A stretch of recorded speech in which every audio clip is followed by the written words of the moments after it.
Howdy, folks, and welcome to a live episode of the Dead Robot Society at Virtual Balticon 54. I'm Paul D. Cooley. Joining me is my regular co-host, Mr. Terry Mixon. Say hello, Terry. Hey there. And our special guest at this con is Mr. Chris Lester. Hello, Chris. Hello, hello. Thanks for having me, Paul. You're very welcome. If you've never seen the show before, we kind of open up with a little bit about what we've been doing lately on the writer creative front. And then we kind of get into several topics, and we'll probably badger our guests about their, specialties if they have any. Chris has Badger, mushroom. Okay, that's just wrong. So let's get that going. Mr. Terry, what have you been up to? I've been writing. I'm at 80,000 words on my current novel, and I'm looking to try to wrap it up maybe first week of next month. And then I can start doing the final edits and get it done. Yay! Yay! We hate you for being so Oh, don't be so mean. Monsieur Lester. Yes, I am currently working on a new novel. It is the first book in a new series. It is called Honor Bound, and it is an FF romance that takes place in the late 19th century of my Metamorph city urban fantasy universe. So up until now, everything's been in the late 20th, early 21st century. So we're now going back a little bit more than 100 years into the past and following a new group of characters at a pivotal time in history. Okay, now I'm curious. Well, I would hope so. Exactly what are you going to cover in this pivotal history point? Mostly two cute ladies having sex with each other, and one of them learning about her BDSM fetish that she didn't know she had. That's why it's called Honor Bound. Her name is Honor. But it is Sounds like you've tied up all the loose ends on that one. I need to tie this. I need to put this on my TBR list. Suddenly it sounds very curious. I am very curious about this. I've been working on this series in present day Metamorph that has been getting progressively darker as we've been dealing with things like apocalypse cults and gang wars and prophecies about the end of the world. And well, that just felt a little too close to reality Current right events. now. So I decided, I had this idea on my back burner for about the last year. And, I had one of my peer authors, Abby Hilton, who does a lot of beta reading for me. And she's been encouraging me, like, you need to write this series. This is a good idea. And FF Romance is having a moment right now. So, like, you need to get on this train.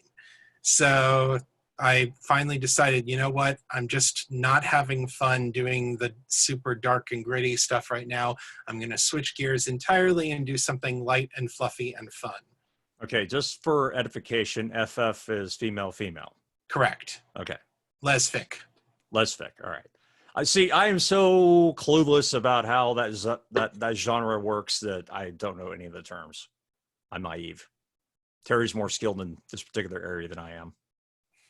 While I am not qualified to be a lesbian, I have written a ton of erotica and sold it under pseudonyms, so I at least have some familiarity with how that works out. Nice.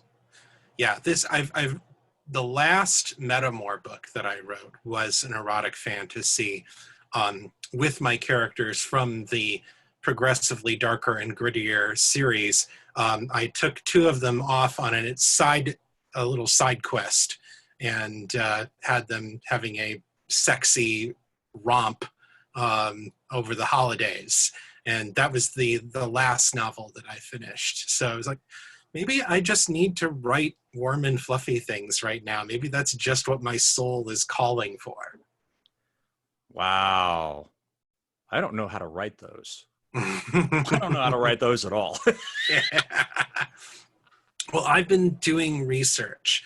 Since the start of this year, I've been reading a lot of romances and books with FF romance subplots in them, and been having a lot of fun doing it. And it's been a nice distraction from current events. So basically, you're using as a palate cleanser not only for get you out of a rut, but also for mental, Oh, mental health, yes. Oh, yes. self-care. I believe they call it mental Yep. self-care. Yep. There you go. Self-care. I think there's going to be that kind of actually drags into something Terry was talking about earlier, which is stress. Now, not only how are you handling it as a creator right now with everything that is going on, but also, how are you dealing with it as a human being? A lot of us are stuck at home. And for people unlike Terry and I that actually have to go out to offices and deal with people every day, it's been a bit of a shock. Mm-hmm. So, Yeah, I mean, I'm an essential worker. I work in my day job as a research scientist at a company that does testing for the safety and efficacy of pharmaceuticals. So our stuff's really important right now because we're like checking those medicines that are going out to the public and making sure that they're safe for distribution. So that's having the opportunity to work is certainly helping with my sanity. If I were stuck at home with nothing to do, I would probably have a harder time writing, ironically enough. As it was when the virus thing started, I had already not been writing for about a month because at the end of January we bought a house and then we moved into it at the end of February, and so it's been like it was a big ordeal just dealing with all of that. And we got into the house about 2 weeks before lockdown started, and thank heavens that we did, because before this we were in a teeny tiny little apartment and it would not have been good for our sanity or our marriage. I was about to say, I want to see the divorce statistics between, middle of no. March between now. I want to see. No, you don't. Those are spiking pretty bad. You don't want to see that. Yeah. Ugh. So I had not written anything for a month anyway because of the housing stuff, and then this virus thing blew up and I didn't write for about another month. But I finally made myself stop listening to the news, stop listening to current events podcasts, just started reading a bunch of fiction and listening to a bunch of audiobooks with all of my free time. And that reset my brain enough that I could start to be creative again. I know for me, the weird thing is, as a full-time writer, I haven't worked outside the house for almost 6 years now. And self-isolation is my life, actually. I don't have a lot of close friends in the area that I live in. So I know the world has changed, but it's hard to see it from inside my office. Sure. I miss seeing my buddies on Friday nights so we could get drunk and play darts. I miss that a lot. I miss going to lunch every now and then with my friends, but now I'm stuck here in the house with these animals. That's about it. But that's usually how my day works. So not much changed for me at all, apart from not having my schedule to see, folks and relatives and whatnot happens every week. Now that's been blown to shit. So don't have that opportunity at the moment, but that's about pretty much all that's changed. Everything else is pretty much about the same. But yeah, I think when I stopped really paying attention to the news, I got a lot happier. And when it disconnected for the most part from everybody who is all about the news 24/7, that really helped my sanity too. Mm-hmm. And that hasn't affected my creativity. It was affecting my creativity as my job right now, even though I work at home. There's just too many hats to wear, but I'm still getting some of the writing done, just not as much as I'd hoped. Right. But that is a good strategy. As far as the palate cleanser goes, that is so interesting. That is like a 180 going from apocalyptic to FF. Mm-hmm. Yeah. It's I had a couple of short things that I wrote in between, one of which was a comedic portal fantasy called The Dark Lord Steve. And it's about this guy who works in the tech industry in the San Francisco Bay Area who gets thrown through a portal to a world of swords and sorcery, where it turns out that by the rules of that universe, he is a demon, and he has the magical power to summon any object that he can think of. And it turns out that one of his buddies at the tech company was previously getting summoned all the time by this sorcerer who wanted stuff from him, and he was getting pulled out there for so long that he couldn't do his job anymore. So he basically just gave the sorcerer the company directory and was like, "Here, go bother these other people." And so Steve gradually, he gets stuck there after he accidentally blows up his sorcerer who summoned him. And then he has to figure out how to live in this world of magic and hopefully help all these people who he inadvertently just deprived of their liege lord in a world that is constantly in turmoil, and people are constantly engaging in wars of conquest with one another. So he has to sort of like, okay, you broke it, you fix it kind of thing. So that was a fun write. That was about, I want to say it was about 20 to 30,000 words. Made a nice cap for my new story collection, Distant Realms, which just came out back in February. So is that just awesome. Short stories, or is also longer works like that one? There are more works in the 20, 30,000 range, or most of them short stories? Most of them are short to medium, I would say. My typical writing range seems to run from 5,000 to 15,000. But I have a few things in there that are short and a few things that are very short. Flash fiction pieces that were 1,000 words or less that I had written after I finished my last mega novel and needed some palate cleansers. Just needed to finish something so I could feel like I had accomplished something again. It's really hard after I've done a big project to like get geared up for the next big project. I use short stories for that as well. I end up having maybe 3 or 4 a year go into various anthologies. And the one I have after this novel it's what I call the Zag the Bounty Hunter. He's a Minotaur space opera, 7 foot tall, horns, the whole 9 yards. He's a bounty hunter, and he's picked up an adolescent female human street rat who is determined to become his partner and calls herself Zig and won't tell him her real name. And it's just nothing but chaos, nothing but total and utter chaos that one would expect from that kind of behavior. And I am so looking forward to getting this novel done and writing that story. Yeah, that sounds like fun. How do you guys think your normal readers are going to react to that? Something that's so off the charts. I mean, for Chris, do you think are you publishing this under a pseudonym, the FF one? I'm seriously considering it, not because I'm going, not to hide what I'm doing, but just for the sake of training the Amazon robots properly, because it is going to be a different market. Like, if another book comes out under Chris Lester, it's going to shop it around to other people, to people who've already bought other Chris Lester books, which is not necessarily the market that I'm going for with FF Romance. And, conversely, if someone, who's picking up FF Romance goes and gets this book and likes it, and then goes to my other stuff, they may not find it to their taste. So for that reason, I'm thinking that it might be valuable to create an alter ego, kind of like what Abby Hilton has done with her A.H. Lee books. So, when you pick up an A.H. Lee book, you're getting erotic romance.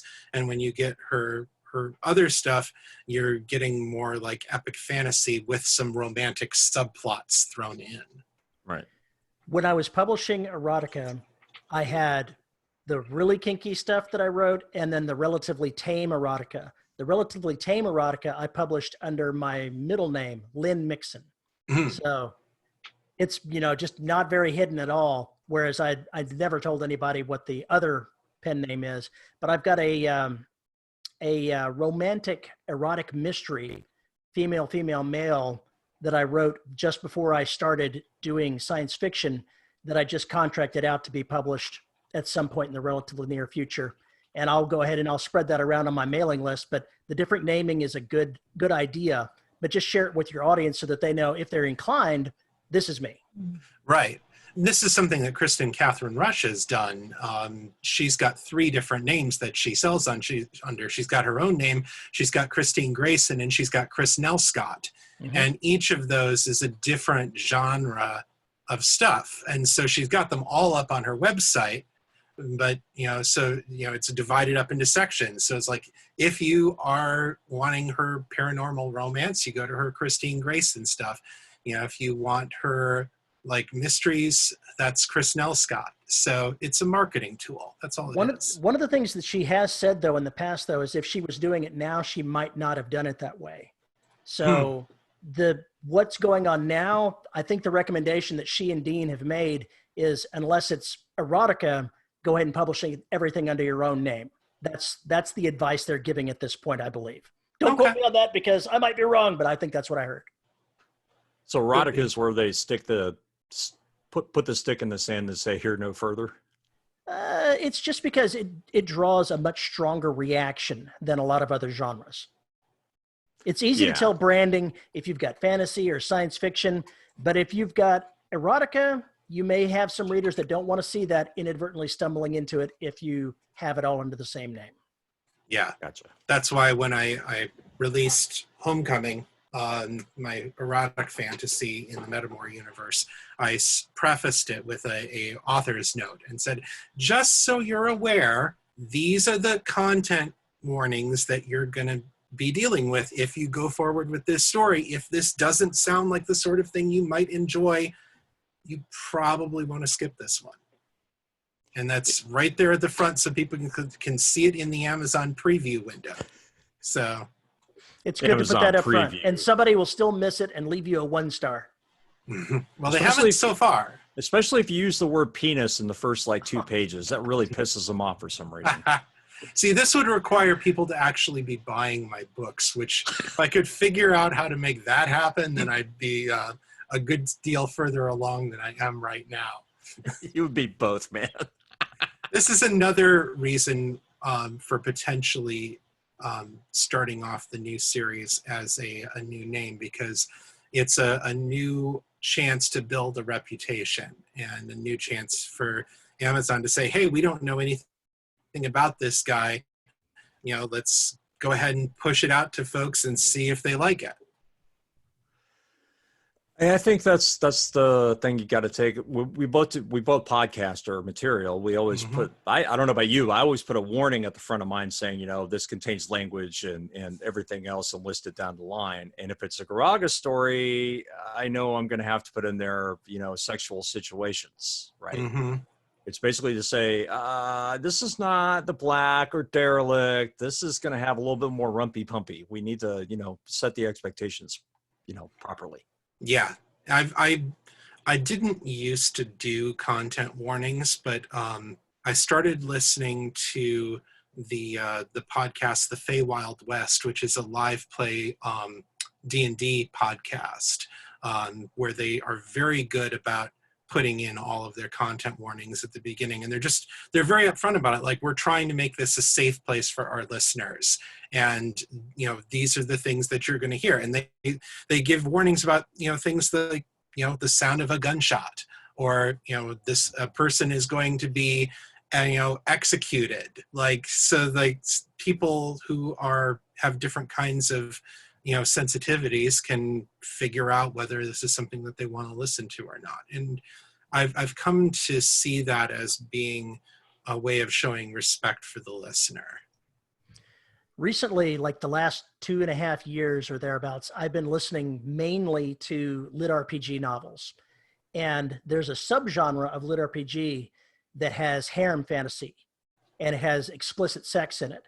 Sure. And you'll see a lot of very entertaining disclaimers attached to those. Yeah. I started actually doing them because somebody told me that they had put on my podcast. They love the story. The problem was their 4-year-old did not need to hear that many F-bombs. too late now, buddy. So, yeah, he had to turn it off while I was in the car and listen to it when he got to work, and was rather despondent about the fact that he didn't realize that was going to be right there at the front of the story. Daddy, how did that man say the same thing that Samuel L. Jackson says? Ad nauseum. Yeah. It is funny how that kind of works, though. I haven't really seen that in too many books where they put the content warnings up front, but I guess they are doing that in places now. Yeah, I've seen it in a few, especially in like story collections. I've seen it in a few of those. It's also on the sales pages, very prominently in the book descriptions. Mm-hmm. Interesting. Well, depending upon the kind of audience, they like the kind of story. Sometimes the content warning serves as advertising for the audience that you're looking for, and they use it as such. That's why they get the really entertaining sounding disclaimers. Lots of French speaking, cursing, and wild sex, but no porcupines. I made that up on the spot, so I have no idea. There's a lot of really entertaining ones that you're like, what? Really? What? No possums were harmed in the making of this book. Exactly. You could just hedgehogs. It would be a draw. I never paid attention to that. I did not know that was a thing. I really didn't. I haven't paid attention. Or maybe most of the books I read don't have that kind of disclaimer to them. You need to expand your reading horizons. Oh, whatever. I can't even get you to read a work of literature. I don't even want to hear about it. Hey, this is supposed to be family friendly. No cursing.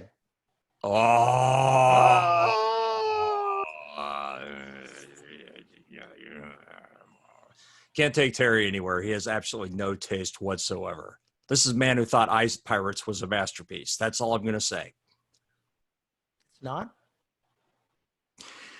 Anyway, Chris, since you're stepping away from Metamorph in a way, but tell us what Metamorph is, how long Metamorph has been running, and that kind of world that you've got there. So Metamorph City is a urban fantasy. It's actually a spin-off of a shared story universe that started on internet mailing lists back in the before time called Metamorph Keep. And that was a swords and sorcery, high fantasy universe with a lot of transformation magic in it. And it occurred to me and a couple of my collaborators that it would be really interesting to see where the Metamorph universe evolved to if it were brought forward to the present day. And so back in 1999, I started writing what at that time I was calling Metamorph Keep 2000 or MK2K. And I wrote a few stories that year and a few stories every couple of years thereafter throughout the early 2000s.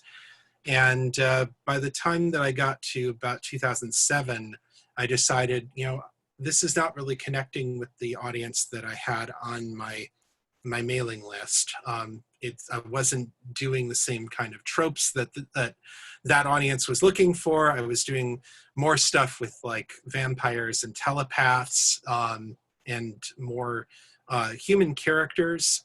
And I thought this needs to find a new audience. I think that there are people out there who would like this if they could find it.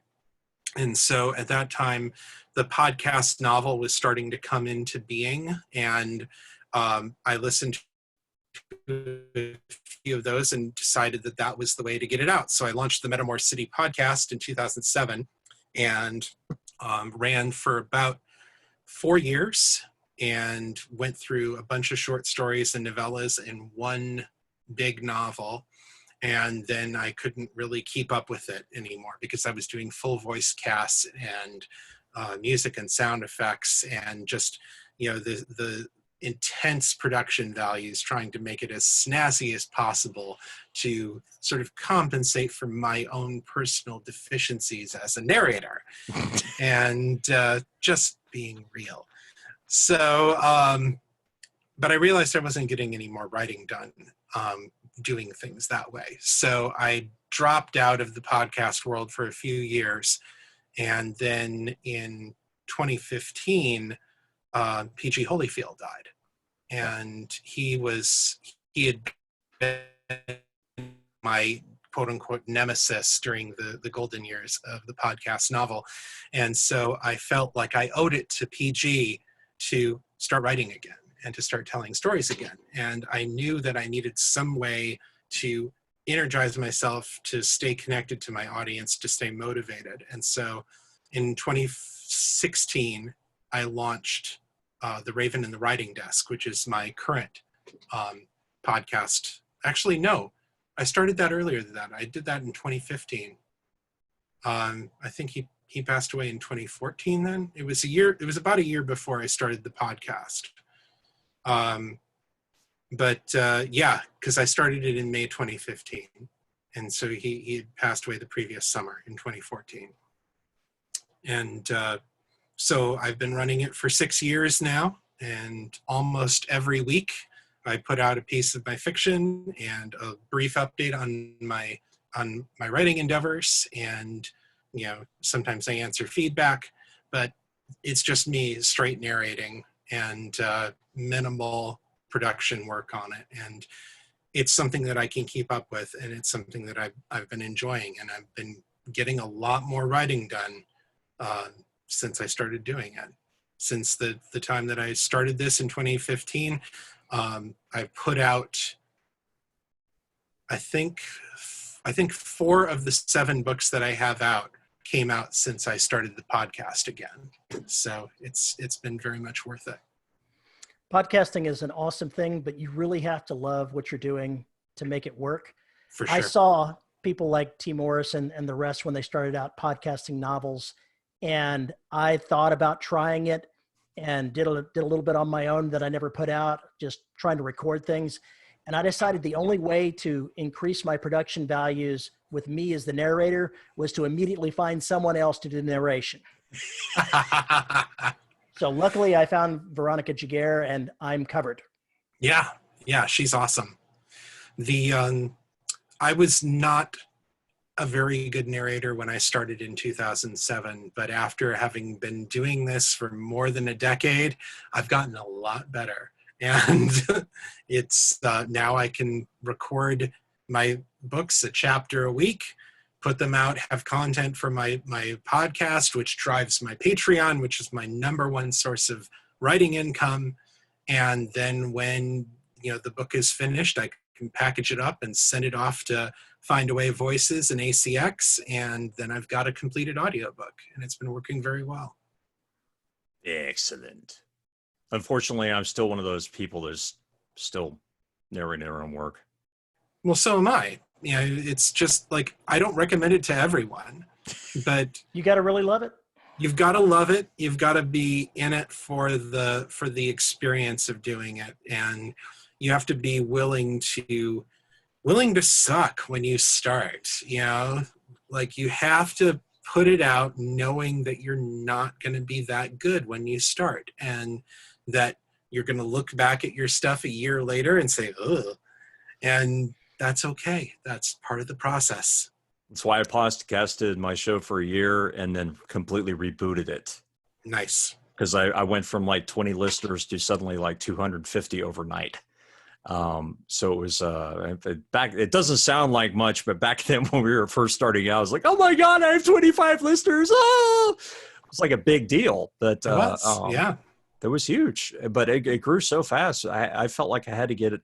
I wanted to spend 7 or 8 months sucking so I could figure out how to do it right, and then pimp it and do everything else afterwards. Yeah. When I came back for, sorry, go ahead. Oh, go ahead.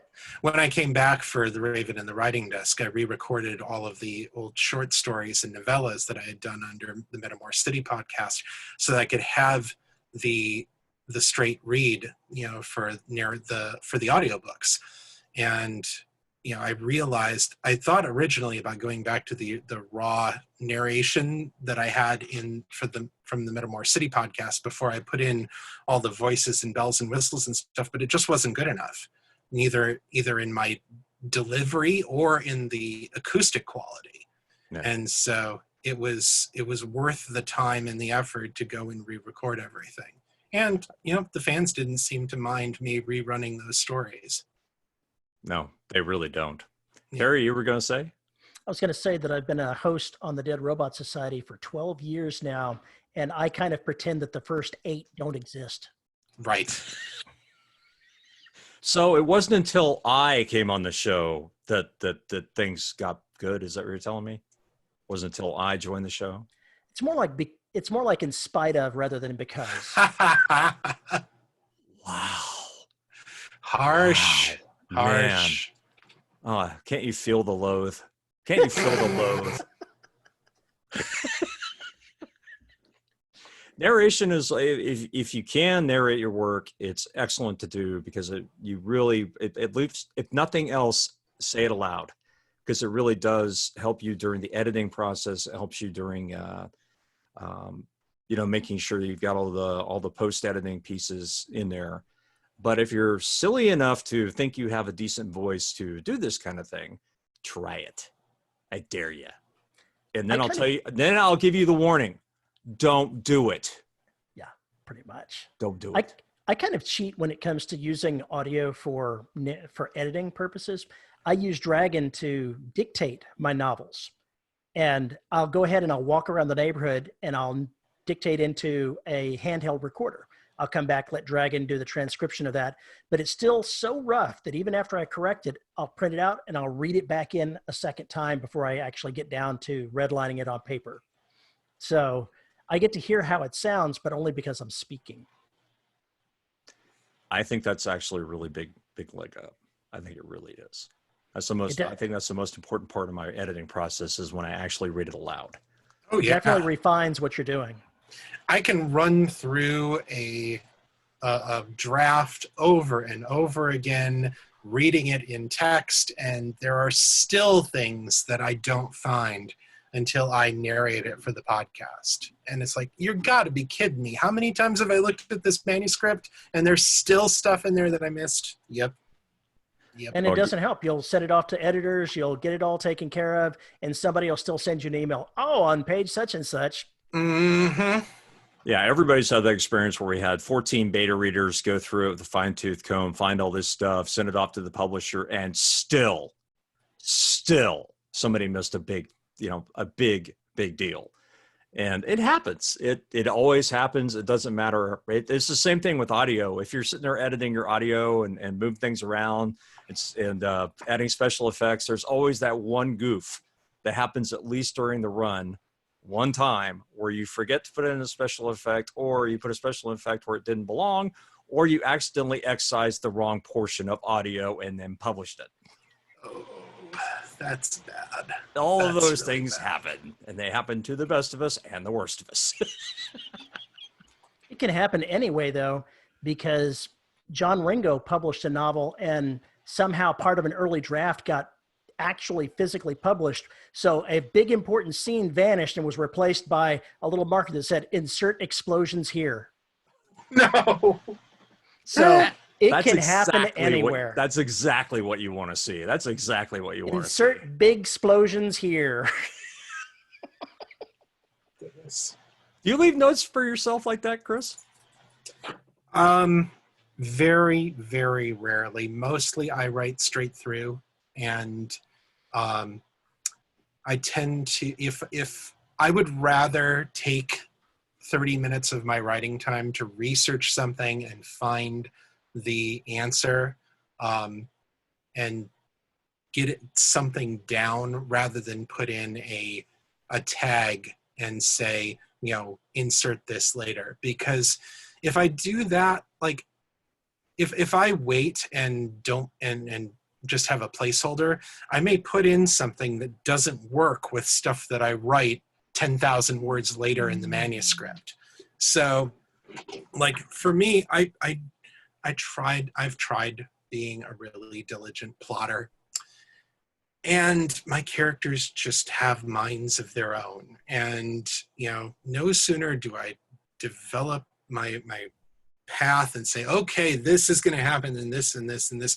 And as soon as I actually start writing the damn thing, they're like, oh, I'm going to go over here.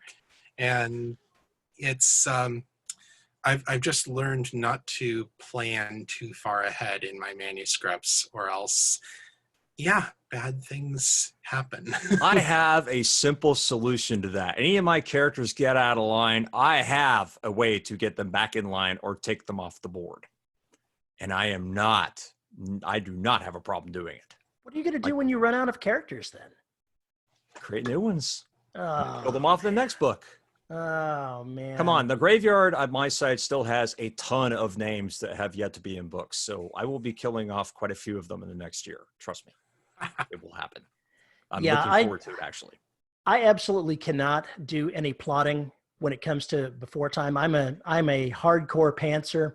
I'll find the initial scene that I want to write to kick things off, and then I just write the whole thing linearly all the way through. I just can't. I can see maybe a couple of scenes that are big coming up later. Maybe I'll actually get to them. Maybe I won't get to them. But I can only clearly understand what's coming maybe 2 scenes in advance of what I'm writing. Yeah.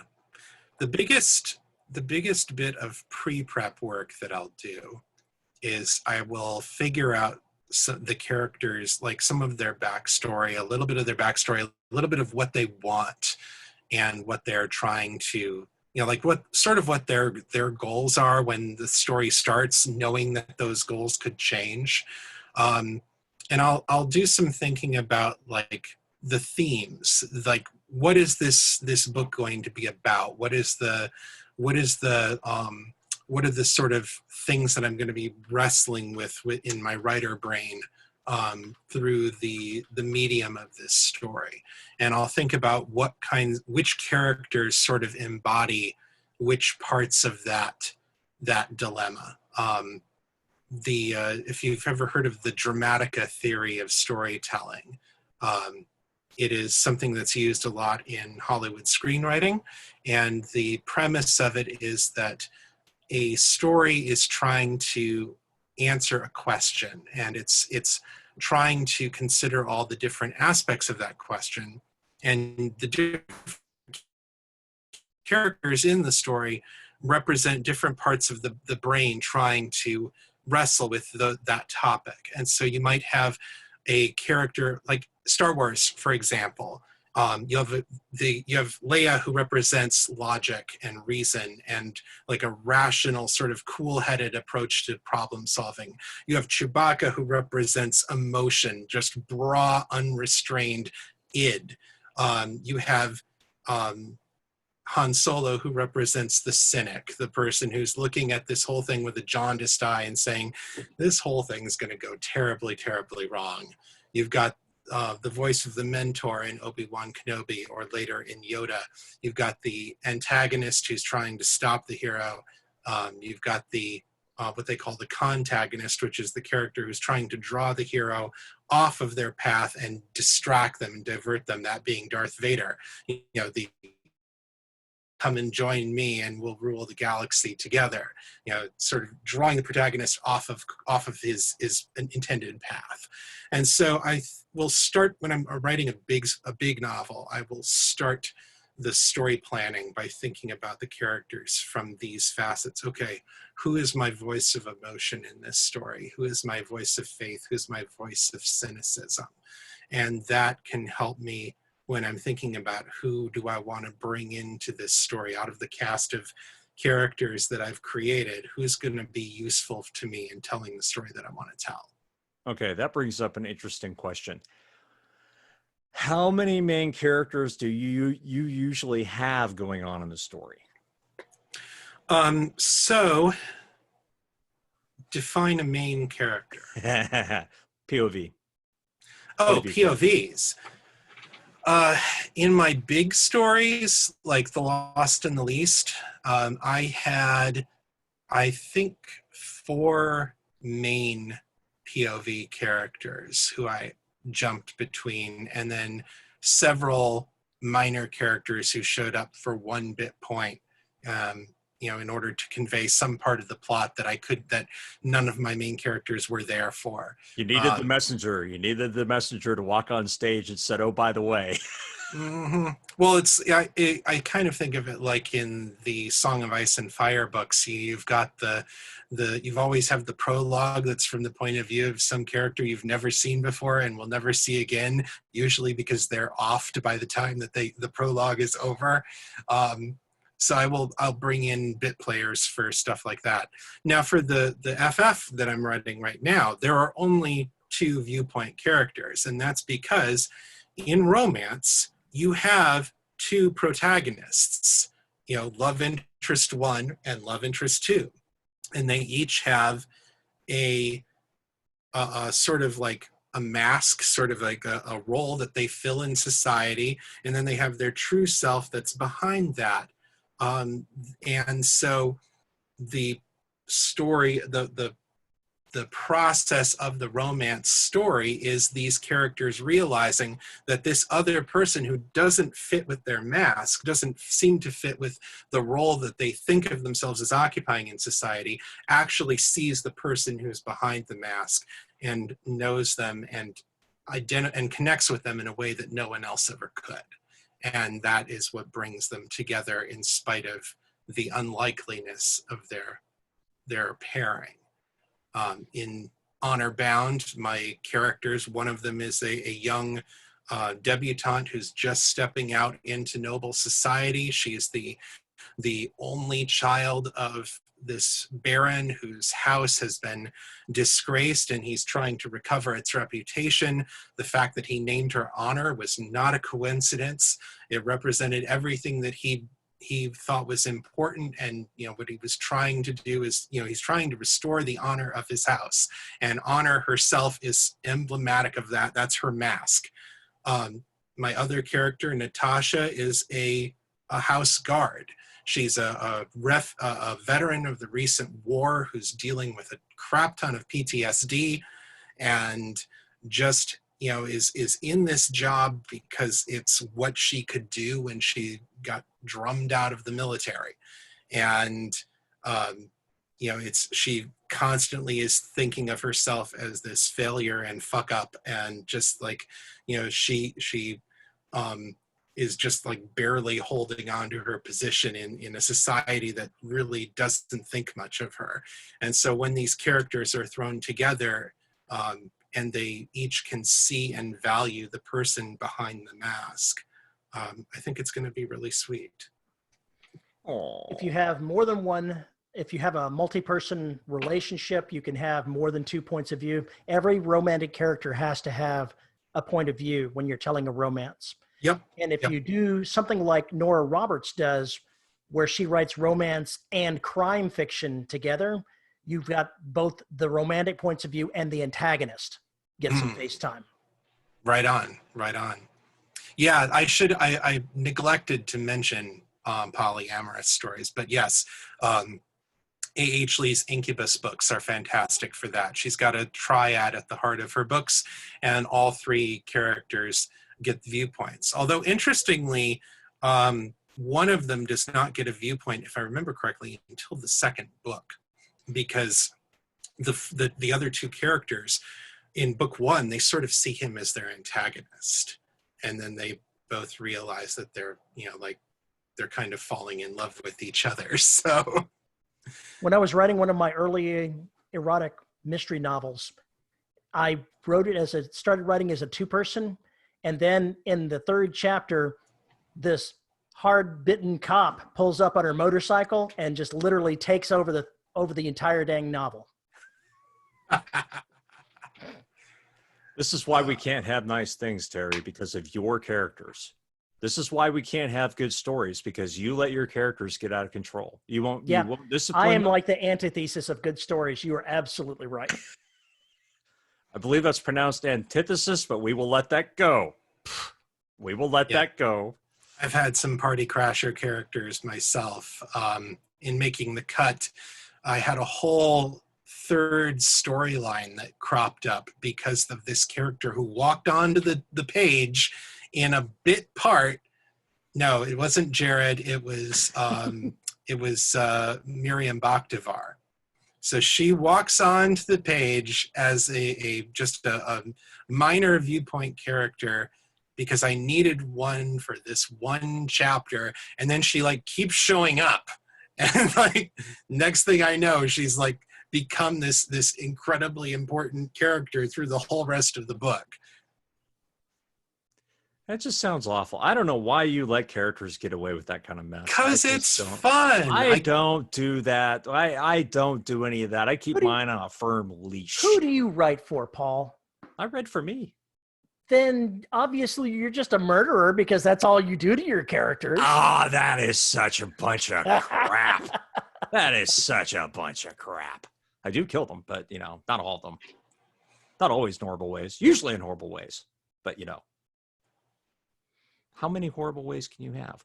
Chris, how much violence do you have in your work? Depends on the story. How much violence do you have in a story that has violence? The most recent book that I finished, Homecoming, had very little violence. It was mostly conflicts of other kinds because it was an erotic fantasy. And so most of the major plot was unspooling over the course of sex. There was a bit of stuff with an abusive religious figure. And you know, there was some nastiness there, but it never turned into any actually out and out conflict. The previous book had a fair bit of fighting. I've found myself moving away from overt violence because I've found that I'm trying to realistically portray the consequences of it on my characters. So near the end of Things Unseen, which was my first big novel with my cop characters, Kate and David, there was a gun battle, and Kate had to kill this assassin with 2 bullets to the back of her head. And she has been dealing with trauma from that ever since. All of the next book, The Lost and the Least, was basically her starting out in utter denial about the fact that anything was wrong, and she couldn't understand why they weren't putting her back on the force, back on active duty. And her psychologist is telling her, you're not ready, and she's like, bullshit, I'm not ready. And she goes off on this other adventure because she is trying to find some way to feel useful, and she ends up in the middle of a firefight, and she has a panic attack and drops her gun, and she cannot function. And she's like, okay, I guess I need to deal with my stuff before I'm not, qualified to be back in the field again. Epiphany, what a concept. Yes, what a concept. Like, therapy is actually a good thing, and maybe I should listen to these people who are telling me that, this mindfulness crap, and maybe I do need to actually work on myself. So well, with that in mind, we have to cut this off. Chris, where can we find you, and why should we care? chrislester.org. You can find all of my stuff. My weekly podcast, The Raven and the Writing Desk, gives you fresh new fiction every week. You can follow along with my latest book. I'm putting up chapters of Honor Bound on my Patreon for the $3 patrons and higher as I'm writing them. That's at patreon.com/author Chris Lester. And you can find more of my stuff at Fans of Metamorph City Facebook group. All righty. We're going to have you on for a longer show, Chris, because this was just too short. Yeah, too short. Next week's right maybe. You can find us at DebRobotSociety.com. You can find us on YouTube at DebRobotSociety.com or YouTube.com/DRS podcast. And thank you very much for joining us, and hope you have a good virtual con. Stay safe, stay friendly, stay home. Keep it on the bright side. Yeah, Chins something up. like those lines. All right, perfect.